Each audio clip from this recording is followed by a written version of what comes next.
Всем привет, с вами Виктория Ню. В этом видео будет совсем немного маникюра. Также мы сделаем с вами наращивание при помощи гелевых типс.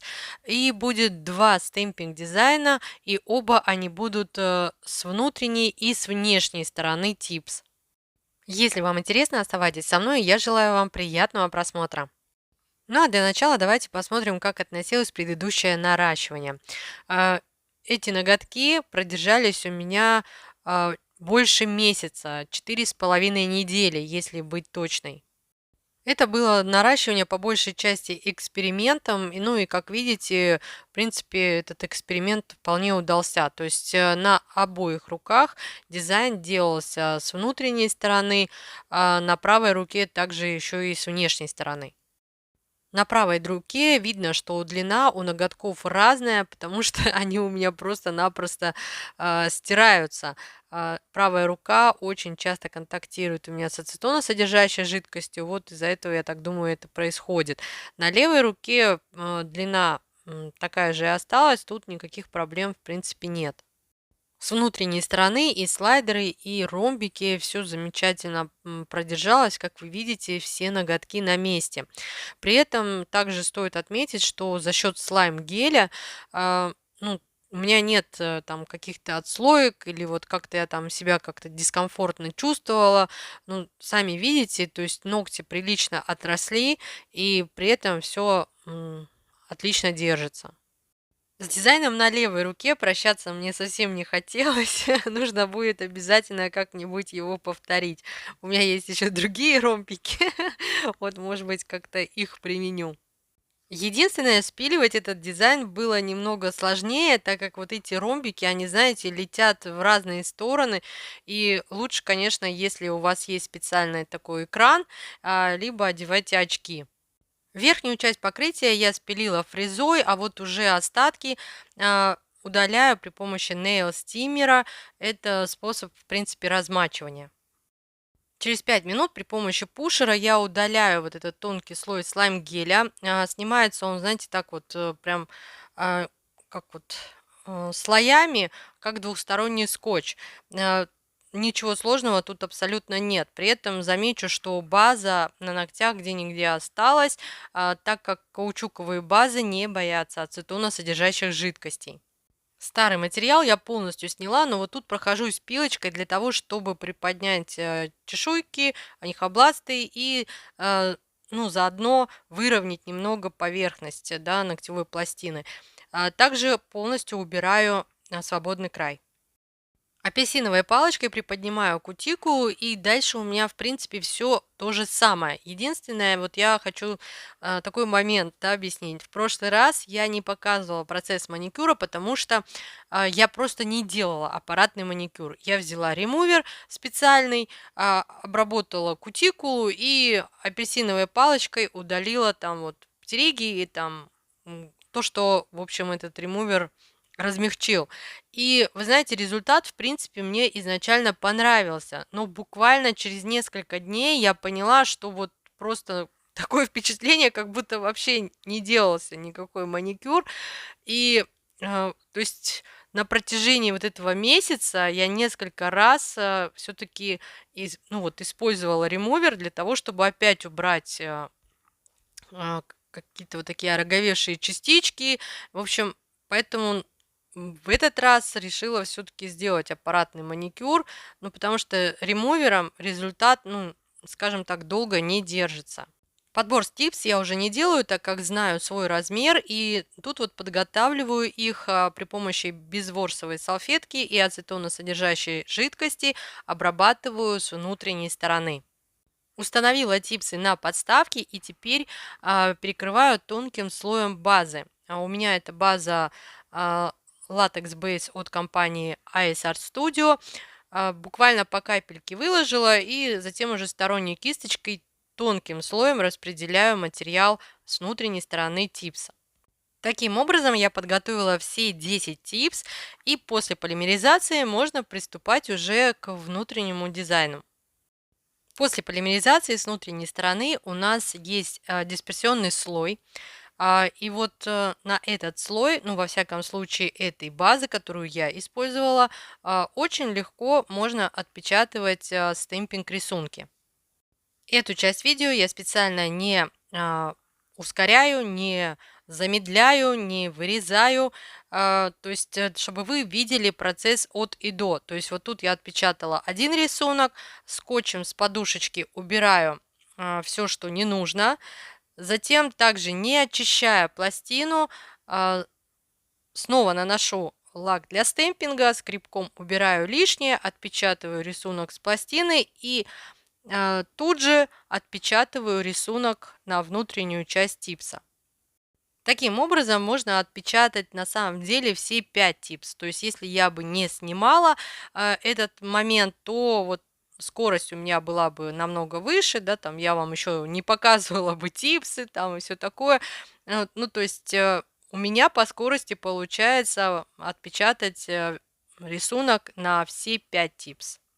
При этом, повторюсь, пластину я после каждого отпечатка не очищаю. Таким способом можно отпечатывать стемпинг рисунки не только во внутреннюю часть гелевых типс, но и во внутреннюю часть верхних форм. Насколько вам это нужно, это вы уже сами для себя решайте, но, конечно же, так вот, чтобы быстро это все получалось, нужно набить руку. Цвет покрытию я решила сделать при помощи неоновых пигментов. Зеленый использую и желтый. Кисточкой я просто распределяю. Тут особо ничего, ну, так как на типсе есть дисперсия, в принципе, пигмент ложится отлично, тонким слоем. Таким образом, мы получаем готовый типс уже со стемпинг дизайном и с цветом. Тут вот я с внутренней стороны также перекрываю вот этот вот пигмент базой Latex Base от ASR Studio тонким слоем. Толстый слой нам тут абсолютно не нужен. И, ну, в принципе, все, типс готов, и он может хранится сколько угодно, и то есть его можно делать заранее, таким образом подготавливать типсы до клиента, и вот когда уже клиент пришел, ну, конечно же, если вы знаете размер типс, да, своего клиента, просто устанавливаете на ноготки. Вот такие вот заготовки у меня получились на одну руку, и теперь я приступаю к заготовкам на вторую руку, там будет немножко сложнее дизайн. Вот также на все 5 типс отпечатываю с пластиной для стемпинга рисунок во внутреннюю часть типса. Девочки меня спрашивали, зачем нужно отпечатывать стемпинг рисунок с внутренней стороны гелевых типс. Ну, во-первых, это, конечно же, для создания многоплановых стемпинг дизайнов, то есть задний план, передний план. Вот все, что мы отпечатываем с внутренней стороны, это будет на заднем плане. Все, что будем отпечатывать сверху, это будет на переднем плане.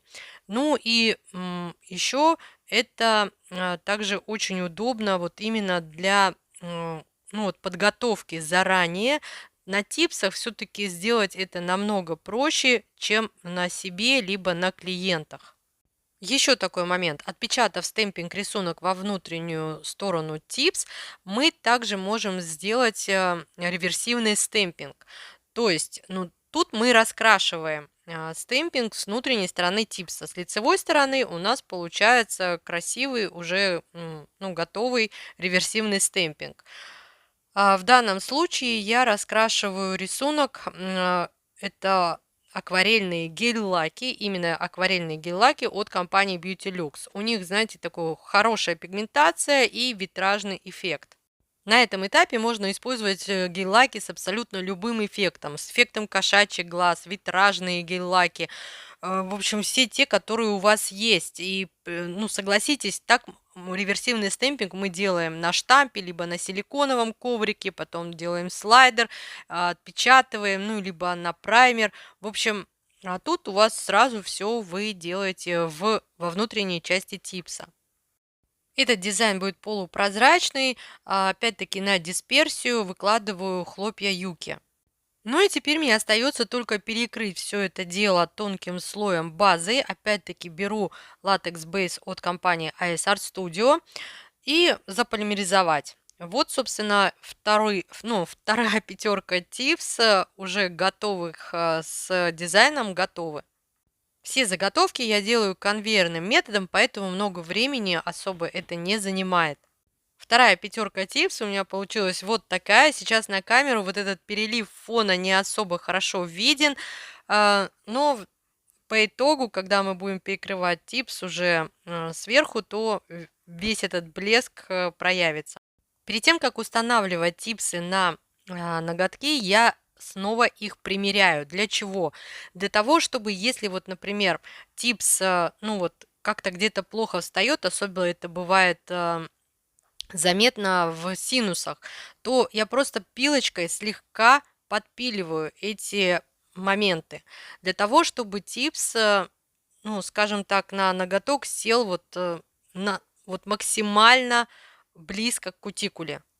Я снова решила немножко поэкспериментировать. Чуть позже покажу вам лайфхак, как можно убрать вот эту вот ступеньку, вот этот переход от типса к натуральному ноготку. Конечно же, можно было бы установить типс с отступом от кутикулы, но тогда вот эту вот зону нужно еще дополнительно дорабатывать. Наверное, из-за того, что я лентяй, поэтому вот мне просто пришла такая идея в голову, и вот тут вот я устанавливаю типсы, ну вот, максимально близко к кутикуле. Устанавливать типсы я буду на слайм-гель от компании AS Art Studio. Вот лично для меня это продукт года. Я его для себя открыла, и мне он очень понравился. Я не знаю, почему многим девочкам он как-то не зашел. Ну, во-первых, он был придуман именно для гелевых типс. К тому же у него сцепка настолько прочная, что вот просто вот сколько бы я ни носила гелевые типсы, никаких не отслоек, вот, и держится все просто, как, я не знаю, как железобетонное какое-то вот покрытие. Этот материал не нужно прихватывать фонариком при установке. Мало того, не нужно куда-то торопиться. Вы абсолютно спокойно можете установить типс, поправить его, выставить по параллелям, так как вам нужно. Ну, при этом, то есть никакой спешки особой тут вообще не нужно. Мало того, как показывает практика, этот слайм-гель, он полимеризуется вот даже под слоем неоновых пигментов. Ну вот до этого я делала фон при помощи обычных гель-лаков, да, и там тоже все отлично заполимеризовалось. По поводу снятия такого покрытия, конечно, слайм-гель спиливается не так, как мы привыкли, но тем не менее со временем, с практикой, ну то есть никаких проблем абсолютно не возникает. Итак, я установила типсы, выровняла по параллелям и отправляю в лампу на полимеризацию. И вот теперь лайфхак. Дело в том, что гелевые типсы, они же у нас растворяются в ацетоносодержащей жидкости. И вот теперь я беру просто безворсовую салфетку, смачиваю ее обильно в ацетоносодержащей жидкости и вот прям, знаете, таким вот с нажимом, с усилием прохожусь вдоль линии кутикулы. Таким образом, вот этот вот гелевый типс, он же там полимер, пластик, он растворяется, знаете, и вот этот переход, он становится, ну, менее явным, скажем так. При этом у нас растворяется только типс, база, которую мы наносили на натуральную ногтевую пластину, не растворяется, потому что каучуковые базы не боятся ацетона содержащих жидкостей.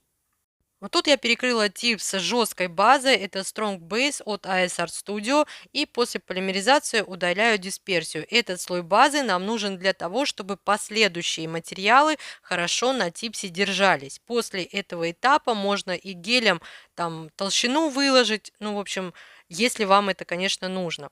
Я просто отпечатываю стемпинг рисунок. Если вдруг переход получился не таким, как вам хотелось бы, его всегда можно прикрыть стемпинг рисунком. Вот в данном случае я как раз-таки отпечатываю желтым лаком для стемпинга цветочек и штампую его на ноготок. Тут вот я хочу немного пояснить. Ступеньку от типса мы растворили. переход я имею в виду вот от цвета, да, то есть типс же у нас с цветом уже, а вот вдоль линии кутикулы этого цвета нет. Ну, то есть вот таким образом можно обыграть. И финишное покрытие да, перекрываю топом. В данном случае латекс топ от компании Ice Art Studio.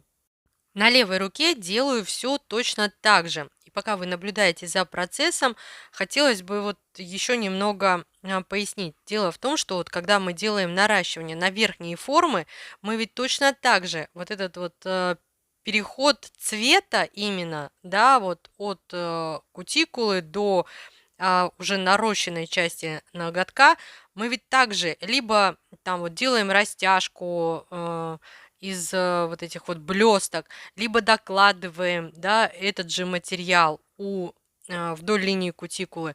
Ну, то есть, либо оставляем плавный переход. Ну, то есть, тут с гелевыми типсами все абсолютно точно так же. Единственное, вот тут вот хочу напомнить то, что я растворяла вот эту вот ступеньку, да, вот гелевого типса, вот как сейчас, при помощи ацетона содержащей жидкости, это пока что еще эксперимент. Я не знаю, может быть, у меня в итоге появятся отслойки, да, вдоль линии кутикулы. То есть это я делаю впервые, поэтому пока что не знаю. Вроде бы, ну, по сути дела, по идее, ничего, никаких проблем возникнуть не должно. Ну, кто его знает? Поэтому пока что давайте посмотрим, как в итоге эти ноготки продержатся. Ну а я тем временем уже на поверхность типса нанесла жесткую базу, отпечатала стемпинг рисунок и все это дело буду перекрывать топом. Поверхностный дизайн довольно тонкий, объема как такового он не прибавил. За счет этого типсы не выглядят громоздко. Ну а уже в готовом варианте мы видим и глубину дизайна, и многоплановость, да, то есть у нас на заднем плане вот там вот лепесточки, на переднем плане тоже видим цветочки. Ну, как по мне, очень интересно смотрятся такие дизайны. К тому же основная часть дизайна цвета выполнялась на типсах, а на типсах, ну, всегда это делать намного проще, нежели на руках. Тем не менее, конечно же, пускай каждый сам для себя решает, нужен ему вот стемпинг-рисунок во внутренней стороне типса или же не нужен. Ну, то есть вообще стоит ли вот этим всем заморачиваться? Я со своей стороны всего лишь делюсь с вами какими-то своими наработками, идеями и в надежде, просто вот в надежде на то, что кому-то это пригодится. Я всегда стараюсь отвечать на все комментарии, поэтому если у вас вдруг возникли какие-либо вопросы, пожалуйста, задавайте их. Может быть, не сразу, но я обязательно отвечу на ваши вопросы. Ну что ж, вот такое видео у меня в итоге получилось. Если я была для вас хоть чем-то полезна, пожалуйста, поставьте плюсик или смайлик в комментариях. Я вам буду очень признательна, так как это помогает продвижению моего канала. Ну а я, как всегда, желаю вам всего самого наилучшего. До скорых встреч!